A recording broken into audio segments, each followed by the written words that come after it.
La politique de Vladimir Poutine, c'est de soutenir les régimes en place, quelle que soit la nature de ces régimes. Est-ce que c'est une politique qui peut plaire, notamment au Rwanda ?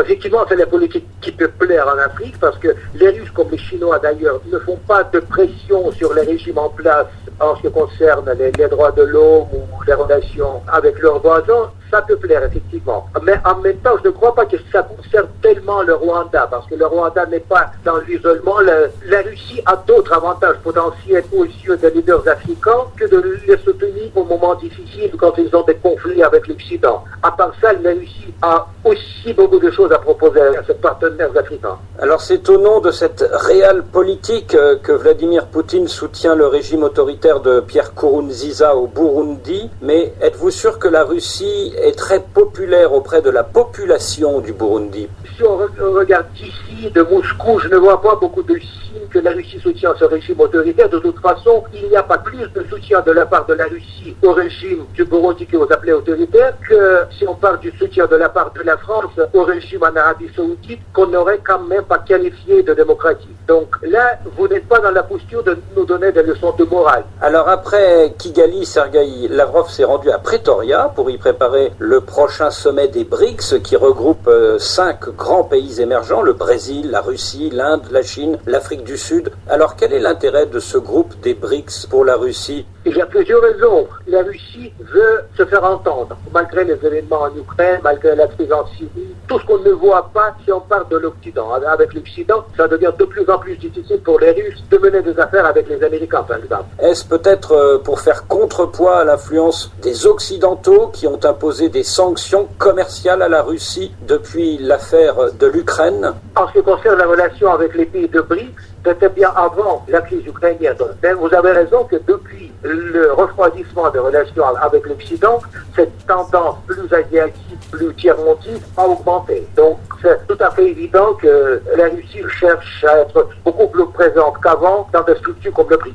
D'où les bonnes relations de la Russie avec le Maroc qui a remplacé l'Europe dans les exportations de produits agricoles vers la Russie? C'est plus compliqué le Maroc parce qu'on a aussi de bonnes relations avec l'Algérie. La Russie essaie d'entretenir de bonnes relations avec tous les pays africains, ce que nous montre d'ailleurs les résultats du vote des Africains quand il y a tous les ans les résolutions concernant la Crimée, quand les Occidentaux, les Ukrainiens font une pression énorme sur tous les pays d'Asie, d'Afrique, d'Amérique latine, on voit que la dernière fois, il n'y a eu que 3 pays d'Afrique qui avaient soutenu cette résolution. Ça veut dire que la politique russe sur ce continent est plutôt efficace. Depuis 6 mois, les Russes livrent des armes à l'armée de la République centrafricaine et depuis 3 mois, une quarantaine de soldats commandos russes assurent la garde rapprochée du président centrafricain, Archange Touadéra. Peut-on dire que la Russie est en train de remplacer la France comme puissance protectrice dans la région et notamment en République centrafricaine? Non, on est réaliste, on ne peut pas le dire. J'avais été à Bangui au moment de l'opération Sangaré,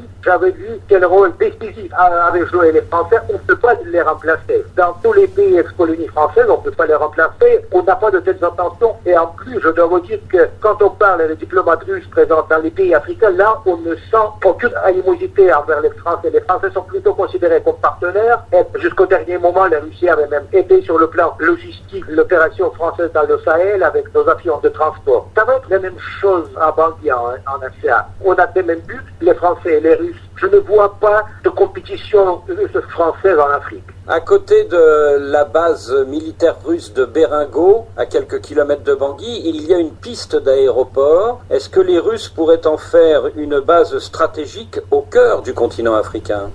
Non, la réponse est définitive, non. Niet, comme disait M. Gromyko à l'époque soviétique, on n'a aucune chance d'avoir des bases militaires au cœur du continent africain parce que ce n'est pas du tout notre zone d'influence. C'est la zone d'influence de la France. La France a raison et intérêt d'avoir plusieurs bases là-bas, comme nous les Russes ont le droit et l'intérêt d'avoir des bases dans des pays de l'ex-Union soviétique comme le Kyrgyzstan ou le Tadjikistan. Une seule fois quand la Russie a mené des négociations sérieuses pour une base sur le sol africain, c'était à Djibouti. Mais ces négociations, il y a 5 ans, 6 ans à peu près, n'ont pas abouti à un résultat parce que le prix était exorbitant, le prix proposé à la Russie, ça suffit déjà. Donc il n'y a aucune perspective que la Russie aura une vraie base militaire au cœur de l'Afrique dans des pays comme la République centrafricaine. Oui, mais tout de même, Maxime Youssine, la Russie est une grande puissance minière. Est-ce que les grandes compagnies russes ne sont pas intéressées par le sous-sol de la République centrafricaine? Oui, mais pour exploiter le sous-sol, on n'a pas besoin de bases militaires qui